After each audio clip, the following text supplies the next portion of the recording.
नमः शिवाय। श्री महालक्ष्मी नमः। नमो भगवते वासुदेवाय। जय मां सरस्वती। जय श्री कृष्ण। राधे राधे। जब धरती पर धर्म की पुकार गूंजती है, जब मन भक्ति भाव से भर उठता है, तब एक ही नाम हर हृदय में बसता है, प्रभु श्री राम। और जैसे ही रामनवमी का पावन पर्व नजदीक आता है, हर भक्त के मन में एक ही उत्साह जागता है। आखिर इस बार प्रभु श्री राम का जन्मोत्सव कब मनाया जाएगा?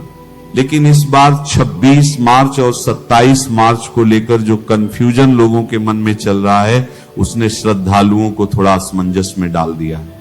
कोई कह रहा है 26 मार्च को मनाना चाहिए, तो कोई 27 मार्च को सही बता रहा है। ऐसे में मन में सवाल उठना स्वाभाविक है कि आखिर सही दिन कौन सा है और शास्त्र हमें क्या मार्ग दिखाते हैं।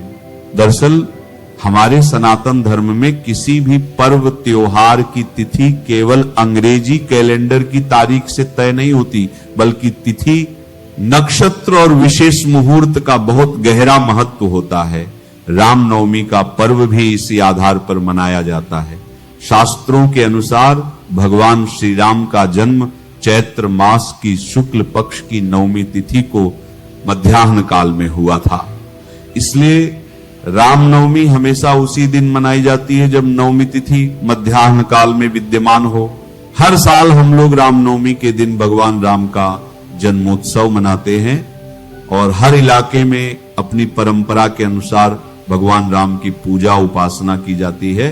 अब इस बार यह है कि 26 मार्च को मनाएं या 27 मार्च को मनाएं, तो पहले ये जान लेते हैं कि किस तिथि को भगवान राम का जन्मोत्सव मनाना चाहिए। वो तिथि कौन सी है? तो चैत्र मास के शुक्ल पक्ष की नवमी तिथि को भगवान राम का जन्म हुआ था मध्याह्न काल में, यानी दोपहर के समय। तो हर साल हम लोग चैत्र मास के शुक्ल पक्ष की नवमी तिथि को ही भगवान राम का जन्मोत्सव मनाते हैं। इस बार क्या हो रहा है कि चैत्र मास के शुक्ल पक्ष की नवमी तिथि 26 मार्च 2026 को सुबह 11:48 से शुरू हो रही है और यह नवमी तिथि का समापन होगा 27 मार्च 2026 को सुबह 10:06 पर। तो जो लोग उदया तिथि को ज्यादा महत्व देते हैं, वो लोग कह रहे हैं कि 27 मार्च को ही भगवान राम का जन्मोत्सव मनाना चाहिए, रामनवमी मनानी चाहिए। लेकिन क्योंकि भगवान राम का जन्म दोपहर के समय हुआ था, मध्याह्न काल में हुआ था, तो 27 मार्च 2026 को मध्याह्न काल में नवमी तिथि नहीं रहेगी। नवमी तिथि सुबह 10:06 पर ही समाप्त हो जाएगी। तो जो लोग उदया तिथि को मानते हैं वो लोग तो 27 मार्च को मना सकते हैं, क्योंकि उदय जब सूर्योदय होता है उस समय जो तिथि होती है वो दिन भर मानी जाती है, उस आधार पर तो मना सकते हैं। लेकिन शास्त्र ये कहता है कि 26 मार्च को मध्याह्न काल में नवमी तिथि रहेगी, क्योंकि नवमी तिथि की शुरुआत हो जा रही है सुबह 11:48 पर। तो दोपहर में 12 बजे, दोपहर में 12:30 जो सबसे शुभ समय होगा भगवान राम की पूजा का, वह नवमी तिथि हमें 26 मार्च को ही मिलेगी। तो इसलिए 26 मार्च को रामनवमी का पर्व मनाना ज्यादा शास्त्र सम्मत है। इसके लिए हमारे धर्म ग्रंथों में अलग अलग तर्क दिए गए हैं।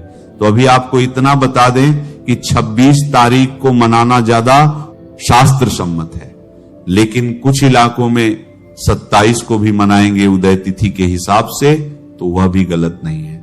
आपके इलाके में जो परंपरा है उसका पालन करते हुए आपको भगवान राम का जन्मोत्सव मनाना चाहिए। रामनवमी का यह पर्व बहुत महत्वपूर्ण पर्व होता है।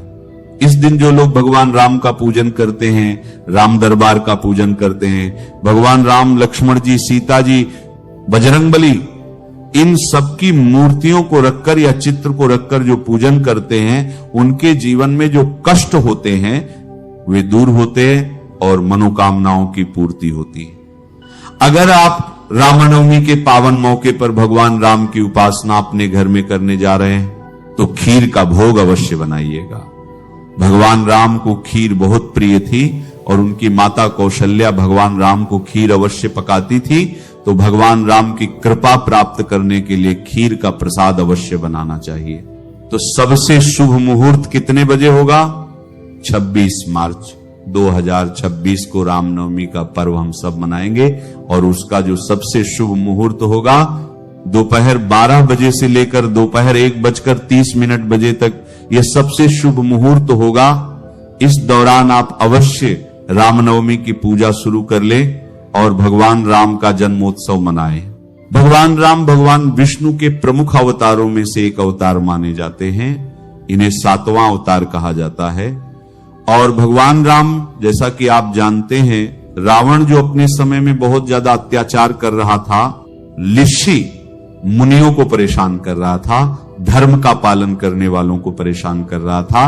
रावण ने राक्षसों को बढ़ावा दे रखा था और वे राक्षस साधु संतों को तंग करते थे, ऋषि मुनियों को यज्ञ हवन नहीं करने देते थे। तो भगवान राम ने रावण के अत्याचार को समाप्त किया और रावण को मारकर धर्म की स्थापना की। तो इसलिए हम लोग भगवान राम का जन्मोत्सव बड़े धूमधाम से मनाते हैं। और इस बार भी आप देखेंगे पूरे देश में बहुत धूमधाम से भगवान राम का जन्मोत्सव मनाया जाएगा। तो यह अपने भक्ति भाव को भगवान के चरणों में समर्पित करने का मौका होगा। तो इस दिन आप क्या क्या कर सकते हैं, कैसे भगवान राम का जन्मोत्सव मना सकते हैं, उसकी तैयारी अभी से शुरू कर दीजिए। पहले मन में हम विचार करेंगे, फिर प्लानिंग करेंगे और फिर रामनवमी के दिन उस तरीके से पूजा करेंगे। तो देखिए, बहुत सारे लोग रामनवमी के पावन मौके पर रामचरितमानस का पाठ करते हैं, तो आप रामचरितमानस का पाठ कर सकते हैं। बहुत सारे लोग राम रक्षा स्तोत्र का पाठ करते हैं, तो आप राम रक्षा स्तोत्र का भी पाठ कर सकते हैं। बहुत सारे लोग भजन कीर्तन करते हैं, भगवान राम के नाम का जाप करते हैं, आप जाप कर सकते हैं। तो सबसे पहले हम पूजा करेंगे। रामनवमी के दिन भगवान राम के राम दरबार का चित्र रख लीजिए। अगर आपके पास राम दरबार की मूर्ति है तो मूर्ति रख लीजिए और पहले पूजा कीजिए। कैसे पूजा करना है? एक चौकी लें, उसके ऊपर पीले रंग का कपड़ा बिछाएं। पीले रंग का नहीं है तो लाल रंग का भी बिछा सकते हैं और उसमें भगवान राम की मूर्ति रखें। राम दरबार की मूर्ति है तो वह रख लीजिए और सबसे पहले गंगाजल से स्नान कराएं, फिर तिलक लगाएं, फिर अक्षत अर्पित करें, फिर पुष्प अर्पित करें, फूलों की माला भगवान को पहनाएं और भगवान राम की मूर्ति के समक्ष घी का दीपक जलाएं। और फिर इसके बाद अगर आप रामचरितमानस का पाठ करना चाहते हैं, रामचरितमानस का पाठ कीजिए और भगवान राम के मंत्रों का जाप करना चाहते हैं, मंत्रों का जाप कीजिए, भजन कीजिए। जो इच्छा है, जो आपके परिवार में परंपरा है, उस हिसाब से आप भगवान राम के मंत्रों का जाप कर सकते हैं, पाठ कर सकते हैं। और फिर भगवान राम की आरती करें और खीर का भोग, हमने कहा कि घर में अवश्य आप तैयार करें। अगर घर में पूजा कर रहे हैं तो खीर का भोग तैयार करें, भगवान को खीर का भोग लगाएं, फल का भोग लगाएं, नारियल अर्पित करें और फिर फल, नारियल और खीर का प्रसाद अपने घर परिवार में, आस पड़ोस में अवश्य बांटें। तो इस तरीके से आप भगवान राम का जन्मोत्सव अपने घर में मना सकते हैं। भगवान राम के भोग में तुलसी दल अवश्य अर्पित करना चाहिए।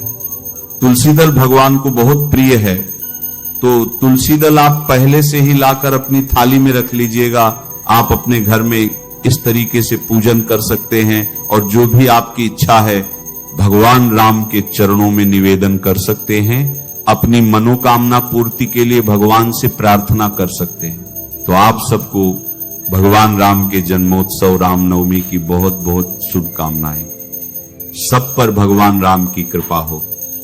हमारे जीवन में जो कष्ट, परेशानियां हैं, टेंशन है, वो सब दूर हो, सुख बढ़े, शांति बढ़े, ऐसी हम प्रार्थना करते हैं। आप भी अवश्य प्रार्थना करें। बोलिए भगवान राम की जय।